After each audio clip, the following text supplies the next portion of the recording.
Sou Regina Beatriz, sócia fundadora do Escritório de Advocacia Regina Beatriz Tavares da Silva Sociedade de Advogados, o RBTS SA. Desde a sua fundação, no ano de 1980, atuamos especialmente no direito de família e das sucessões, tanto na esfera judicial como na extrajudicial. Planejamentos patrimoniais, pré-conjugais, sucessórios, isso no que se refere à área extrajudicial. Na área judicial, aquilo tudo que em relações familiares se vê a necessidade de intervenção do Poder Judiciário, de um juiz. E também atuamos na responsabilidade civil, na área da responsabilidade civil, nas suas mais diversas áreas. Tanto no que se refere às relações familiares, como no que se refere às relações paciente-médico, como também em outros ilícitos que possam ser praticados na sociedade. Também o biodireito é uma das nossas especialidades, no que se refere à reprodução assistida, por exemplo, um tema que está cada vez ganhando mais corpo, inclusive nos tribunais brasileiros. E resolvemos, então, iniciar essas atividades de podcast para podermos descomplicar os principais temas que envolvem o direito de família, o direito das sucessões e todos esses outros que são aqui da nossa especialidade neste escritório de advocacia.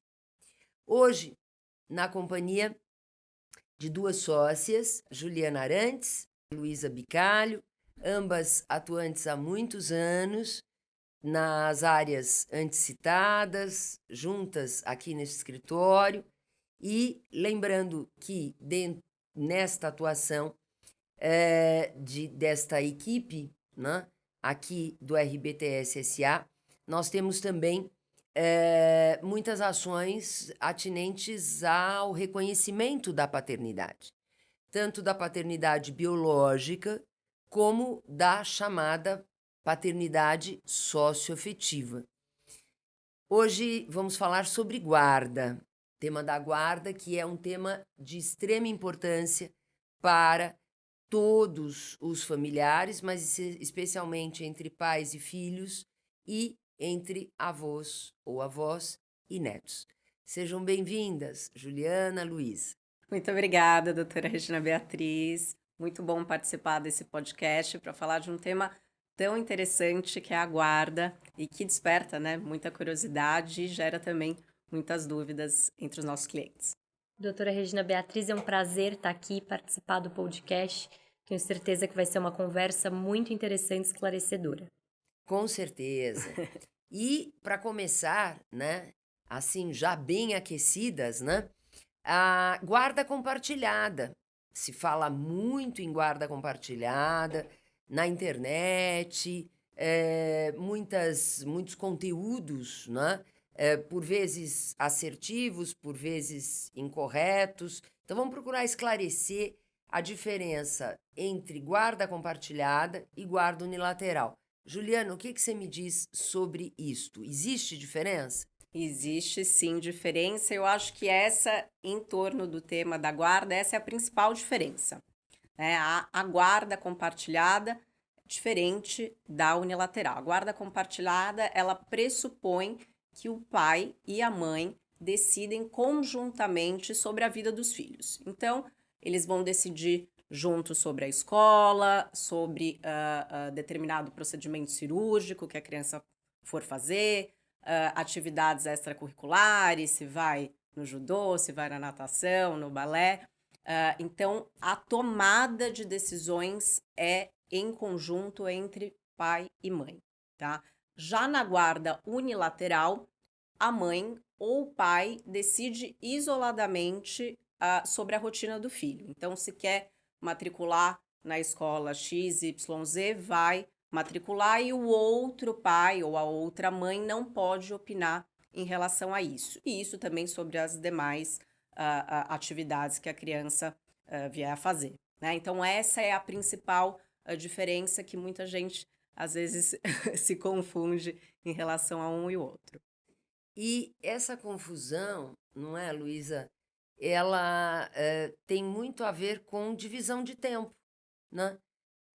Nós vemos, por vezes, alguns conteúdos expostos na internet, segundo os quais guarda compartilhada obriga a divisão de tempo. Então, daí recebemos clientes, mulheres, muitas vezes aflitas, né, porque viram, né, essa informação de que na guarda compartilhada sempre divide igualmente o tempo com o pai, né? Isso é verdadeiro ou não? Isso não é verdade, doutora Regina Beatriz. Isso realmente é uma dúvida que quase todo pai e toda mãe tem quando se separa e pensa, né, na guarda compartilhada. Mas a guarda compartilhada, ela pressupõe uma divisão equilibrada do tempo de convívio do pai ou da mãe e da mãe com o filho, né? Mas o que ocorre? Na guarda compartilhada, o filho ele tem uma residência principal com a mãe ou com o pai e vai conviver com os dois de uma forma equilibrada, que não necessariamente vai ser de forma igualitária. Então, ele não vai necessariamente ficar 50% do tempo com a mãe e 50% do tempo com o pai. É de uma forma equilibrada, sempre de acordo com a rotina da criança, o que for melhor para ela e também a disponibilidade de cada um dos pais. Interessante, não é, Juliana, Luísa?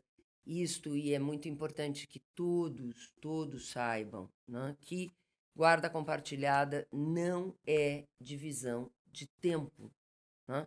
Esse tempo vai ser sempre adequado às necessidades do filho, às possibilidades do pai, da mãe, né? Maior flexibilidade no trabalho, de cada um, para poder ter a companhia por mais tempo do filho, a afinidade, a afetividade que pode existir sempre mais com um ou com outro. O ideal é que exista com ambos, mas isto, infelizmente, às vezes acontece. Tem mais afinidade, mais contato, mais convivência, e sempre no sentido de atender os elevados interesses da criança e do adolescente, né?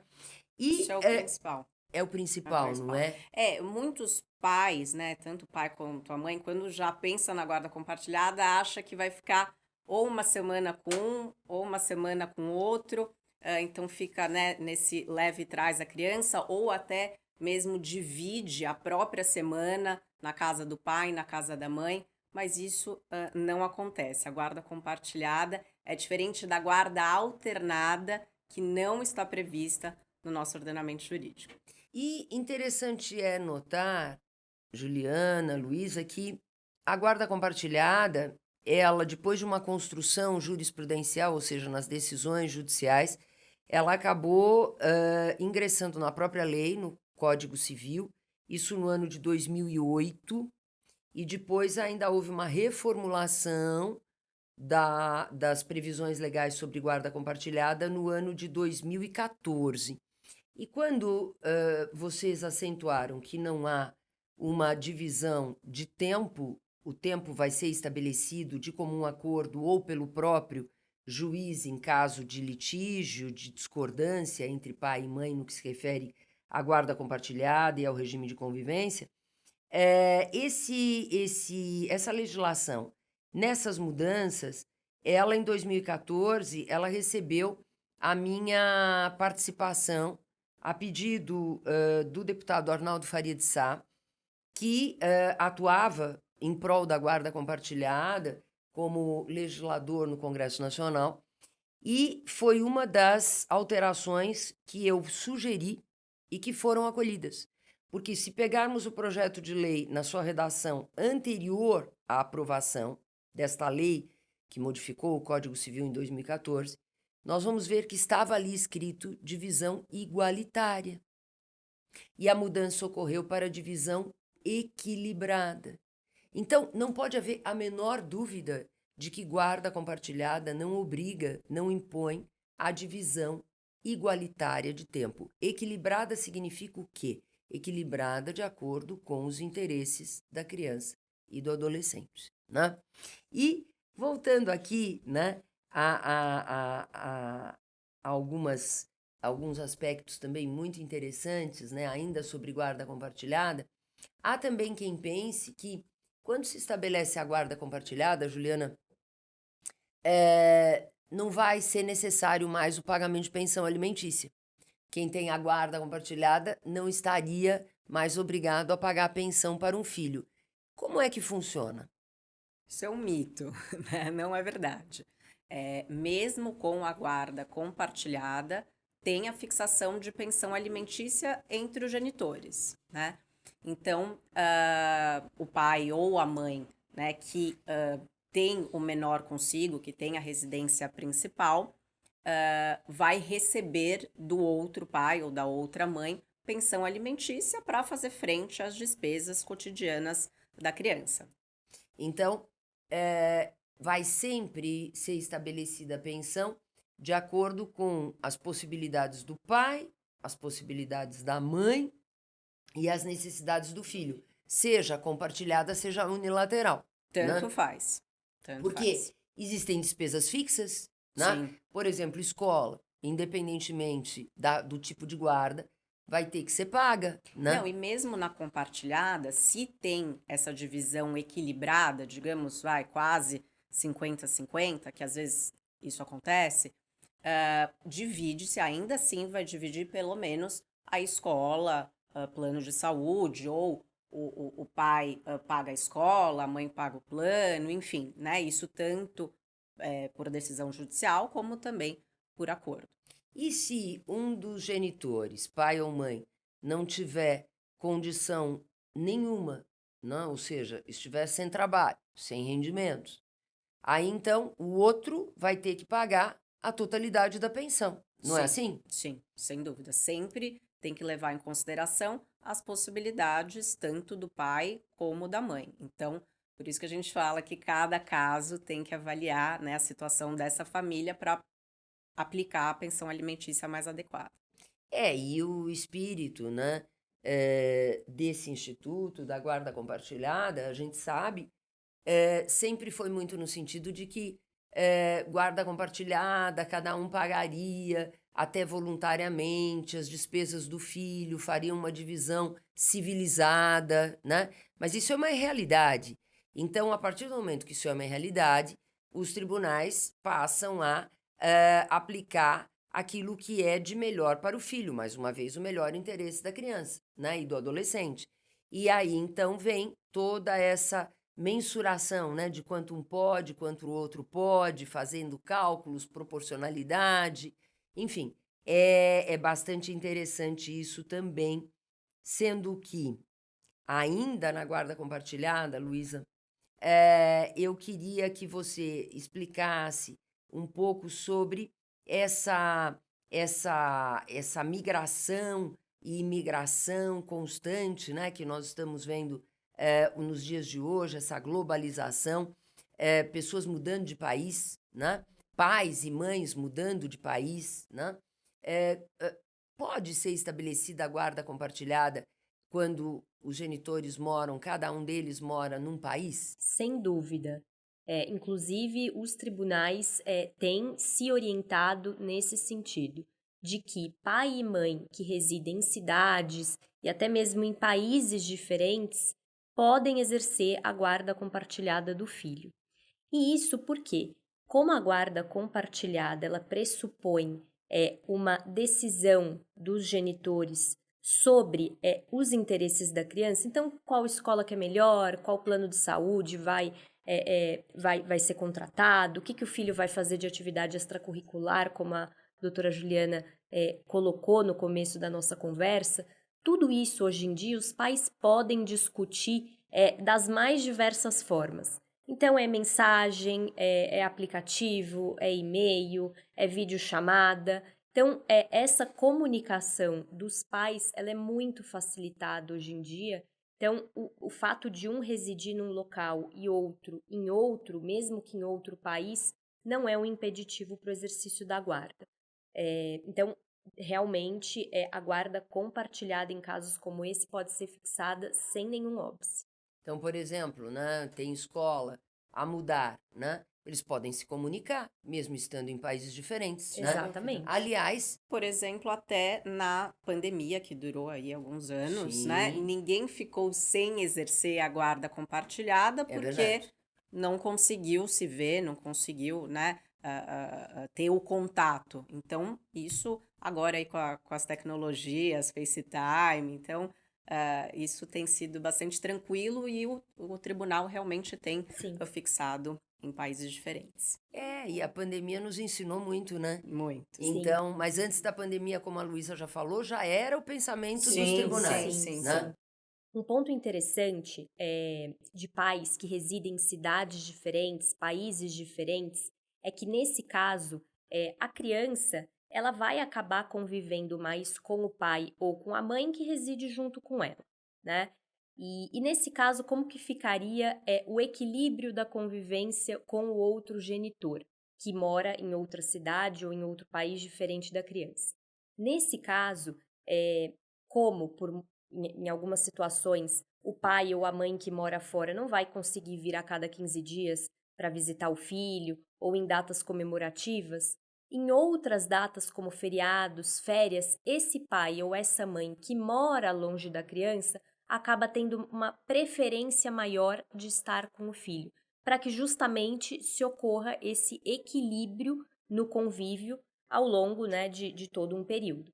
Então, se um pai mora fora, longe do filho que mora com a mãe aqui no Brasil, por exemplo, durante as férias não vai ficar, tem 30 dias de férias, não vai ficar 15 dias com a mãe, 15 dias com o pai. O pai que mora fora vai ficar um pouco mais de tempo com o filho, justamente para que haja esse equilíbrio na convivência.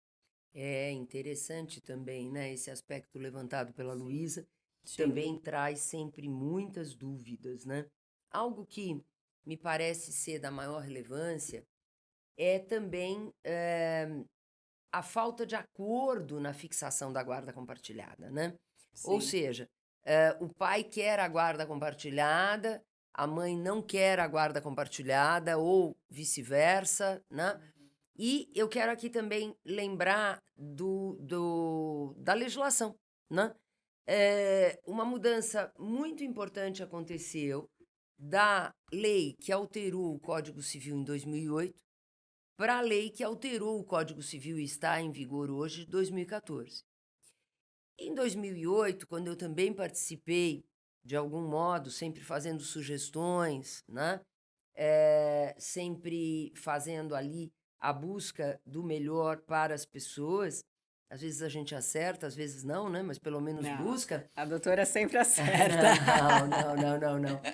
Todos erram, né? Mas a gente pelo menos se esforça no melhor sentido. E essa lei de 2008, ela estabelecia que a guarda poderá ser compartilhada, né? Basicamente isso. A lei de 2014 veio estabelecer expressamente que a guarda pode ser estabelecida de maneira compartilhada também na hipótese de discordância entre pai e mãe, ou seja, de litígio, né? Então, comente um pouco, Juliana, sobre este aspecto, né? E como é que está a jurisprudência dos nossos tribunais em geral, se tem cumprido o que a lei manda de uma maneira uniforme, né? Ou se por vezes ainda existe alguma resistência, né? Que nós, via de regra, conseguimos vencer aqui no escritório, não é? Sobre a fixação de guarda compartilhada na hipótese de discordância. Esse é um ponto, doutora, de fundamental relevância. O que hoje a lei prevê? Ela prevê a guarda compartilhada como a regra geral. E a lei também prevê que os dois genitores, pai e mãe, têm que estar aptos a exercer a guarda. Então, ele tem capacidade de cuidar, de gerenciar a rotina do filho?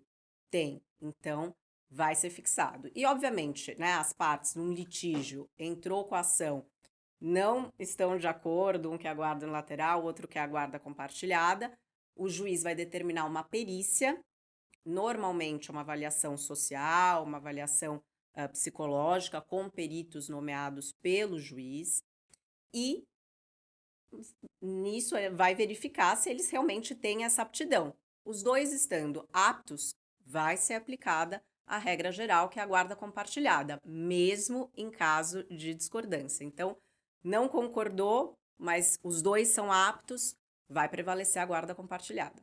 Então não tem mais aquela preferência materna que existia no passado sobre a fixação da guarda, né? Isso Porque mudou bastante, mudou bastante. eu acompanhei isto durante todos esses anos, desde 1980, e realmente havia todo um privilégio para a mãe na fixação da guarda quando havia a guarda unilateral.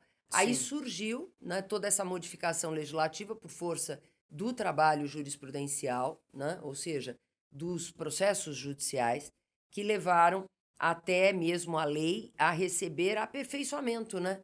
Para que não haja dúvida, né, de que ela pode ser estabelecida a guarda compartilhada também na hipótese de conflito, também na hipótese de litígio, né? Sim. Mas a Juliana observou, Luísa, um aspecto fundamental e que nós não estávamos comentando, né? Que é a aptidão, né?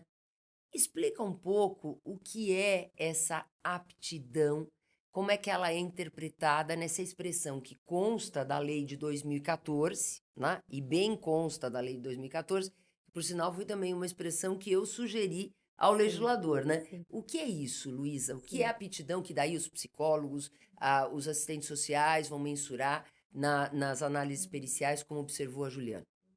Bom, a aptidão, ela é um termo bastante amplo, né? Mas, no geral, o que que a gente pode dizer? Apto é aquele pai ou aquela mãe que consegue cuidar bem da criança, administrar sua rotina, cuidar dos aspectos escolares, dos aspectos de saúde, de convivência, lazer, muitas vezes até de religião dessa criança. Então, é uma aptidão como um todo, de conseguir cuidar dessa criança para que ela se desenvolva bem em todos os aspectos, físico, emocional, psicológico, enfim, como um todo. A aptidão muitas vezes, né, o que a gente vê em processos judiciais? Quando um pai ou uma mãe quer dizer que o outro não tem aptidão, né? Muitas vezes coloca que o pai ou a mãe pode fazer uso excessivo de bebida, ou às vezes de alguma droga, né? Ou que tem uma direção perigosa com os filhos. Então, assim, são diversos exemplos. Ou então que... Aí não poderia ter a Ou que guarda compartilhada. ou que Exatamente. trabalha muito e não tem disponibilidade de tempo tá para com ficar com a criança. criança, para saber se ela foi na escola, se fez a lição de casa, se acordou, dormiu, tomou banho, enfim, até, né, coisas mais básicas. Ou seja, Sim. para ter a guarda compartilhada precisa ser mãe com M maiúsculo e E pai pai com com- P maiúsculo. Exatamente. né? É ótimo, porque daí força pai e mãe realmente focar na criança e conduzir né, a rotina aí para a criança se desenvolver da melhor forma. Excelente. E Luísa, embora seja tema certamente de um próximo podcast com vocês, quando o pai ou a mãe não tem a aptidão, né? Que tipo de guarda é estabelecida, né? E como é que, basicamente, em rápidas linhas ela funciona? Porque nós vamos trabalhar sobre guarda unilateral numa próxima ocasião. Sim. Bom, nesse caso, quando o pai ou a mãe não é apto ao exercício da guarda compartilhada, vai ser fixada a guarda unilateral ou guarda exclusiva em favor do pai ou da mãe que se mostrar apto a cuidar do filho. Nessa modalidade de guarda, diferentemente da compartilhada, a tomada das decisões principais da vida do filho são feitas por um dos genitores, aquele que tem a guarda. Então, escola, questões de saúde, se vai fazer um tratamento médico ou não, isso vai ficar sob, né, a responsabilidade, a decisão exclusiva de um dos genitores, que é o que tem a guarda. Então, Muito bem. E é se isso o a outro diferença. não concordar? Aquele que não tem a guarda, ele pode impugnar perante o juiz uma decisão do guardião? Certamente. O genitor que ele não tem a guarda do filho, ele tem o direito de questionar, né, as ações do outro no exercício da guarda. Então ele não decide, mas pode questionar, e daí é o juiz que decide. Exatamente. Ele Muito pode bem. fiscalizar, né? Fiscalizar, inclusive, né, se o pai ou a mãe se recusa a dar informações sobre o filho, principalmente de desempenho escolar, o pai ou a mãe ele pode solicitar perante a escola informações. A escola tem o dever legal de dar essas informações, inclusive sob pena de multa. Isso está na lei. E vamos falar um pouquinho de avós, né? Já que a gente Sim. entrou nos aspectos do regime de convivência, né? Avós que são impedidos de ter a companhia dos tão queridos netos, né? Diz que amor de avô é o mais genuíno que existe, né? E de É avó mesmo. também. Então, avô e avó, né, Juliana, se não conseguem ver o neto, né, que ação judicial podem promover? Porque se já não conseguem ver o neto é porque composição aí vai ser muito complicado. A gente vai tentar a composição, mas dificilmente vai conseguir, né? Qual seria a solução para que houvesse esse atendimento ao melhor interesse da criança na companhia do avô ou da avó que é recusada pelo pai e pela mãe? Doutora Regina Beatriz, isso acontece e a gente vê aqui no escritório também. Então, se tiver a recusa do pai ou da mãe de deixar o neto conviver com os avós eles podem entrar com uma ação judicial para regulamentar uma convivência avoenga, que a gente chama. Então, é estabelecido um regime de convivência como se eles fossem pai ou mãe, obviamente, sempre respeitando a rotina e os melhores interesses do menor. Então, é fixado, pode ser de 15 em 15 dias, enfim, daí isso vai também se adequar a cada caso, mas os avós têm sim esse direito de entrar com uma ação judicial. É um direito sagrado, Luísa.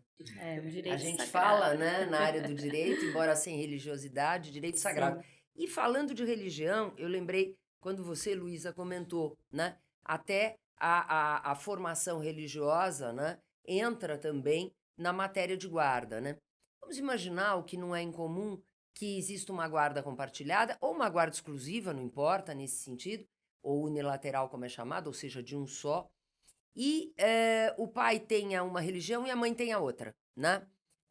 Qual é o melhor, qual é o ideal para o filho se desenvolver e se houver um conflito entre os dois perante o Poder Judiciário, o que o juiz vai decidir? Escolho esta religião ou aquela, né? O que o juiz vai fazer numa hipótese como essa? Isso é muito complicado, né, doutora Regina Beatriz, porque não tem certo ou errado quando a gente fala de religião. É uma opção pessoal de cada um. Certamente, num caso como esses, se, né, isso acabar sendo levado para o Poder Judiciário, isso vai, de certa forma, ser avaliado numa perícia para ver qual que é a preferência da criança dentro, né, daquilo que ela pode escolher considerando a idade dela, enfim, porque religião é algo que vai sendo construído com o passar dos anos para cada um. Então não Então ela tem precisa certo e ter a errado. informação, né, Exatamente. sobre as duas religiões diferentes. Exatamente. E daí até ir se direcionando para uma ou outra, às vezes pode ser Exatamente. para uma e outra, dependendo, né? Se a religião, por exemplo, é cristã, né? Sim. E realmente é algo bastante difícil, né? O que os pais deveriam fazer, pai e mãe, pelo menos em relação à religião, deveriam se entender, né? Exatamente. Não, isso pode influir, inclusive, na escolha da escola, né? Sim. Também. Tem escolas, né, judaicas, escolas, né, católicas. Sim. Então, isso tudo influencia, Sim. inclusive na modalidade de guarda, né? E muitas vezes nós pedimos nos processos judiciais, no caso em que existe conflito, que o juiz determine o respeito, né, do outro genitor à religião, né, Uhum. Exato. daquele que defendemos, ou seja, do genitor que estamos defendendo, né? Exatamente. Porque eu acho que esse respeito vai levar também a uma formação muito melhor da própria criança, né? Claro. Sim. E com a própria convivência equilibrada dessa criança com ambos os genitores, e se for minimamente tranquila e harmônica, a criança vai ter o espaço dela para decidir o que ela vai querer seguir e de que forma ela se sente mais confortável. E também se não for harmônica, no período de convivência, né, o genitor vai levar o Sim. filho para certeza. a missa, se for religião católica, né? Ou para Sim. uma outra cerimônia religiosa, dependendo exatamente Sim, da opção do outro genitor. sim. Muito bom. O que vocês têm mais para acrescentar nesse podcast sobre guarda, né? Algo que a gente não tenha conversado? O que vocês querem mais colocar? Eu acho que a gente falou dos temas mais importantes, mais relevantes e que, né, deixam às vezes nossos clientes um pouco de cabelo em pé. E eu espero que a gente tenha esclarecido a maioria dos temas. Eu acho que a gente falou dos temas que geram mais dúvidas É. mesmo, e alguns que são mitos, né? Que a gente vê tanta resposta rápida, vazia na internet hoje em dia com tanta informação que as pessoas acabam se confundindo. E espero que tenha sido esclarecedor para quem assistiu o podcast. Com certeza, nós aqui nesse podcast conversamos sobre aspectos muito importantes da matéria de guarda, tanto da compartilhada como da guarda unilateral também. Agora no finalzinho, né, foram comentados assuntos atinentes à guarda unilateral e regime de convivência, né? Regime de convivência do pai, da mãe, regime de convivência também dos avós, né? Que tem esse direito, né, de estar com os netos, porque o nosso objetivo é informar. Sempre atuei deste modo, com a informação verdadeira, aquela que está em consonância com o tratamento que é dado, as interpretações que são dadas pelos tribunais no nosso país, né? E pelo direito, pelas interpretações doutrinárias que efetivamente se apegam, né, ao que a sociedade quer, ao que a sociedade deseja, ao que as pessoas de bem, né, querem, né, que aconteça nas suas vidas. Quem não quer uma guarda compartilhada, né? Claro que todos Exato. querem, mas nem todos podem tê-la, né? Exatamente. Vão ter que É o ter... ideal, né? Claro. Mas tem as suas exceções. E desde que tenham aptidão, terão Isso. a guarda compartilhada, né? Senão a Exatamente. guarda será unilateral de um dos genitores, pai ou mãe, e o outro terá um regime de convivência adaptado aos interesses, sempre aos elevados interesses do filho. Desejamos a todos que tenham ótimas, né, soluções em matéria de guarda e até breve. Até a próxima. Até mais.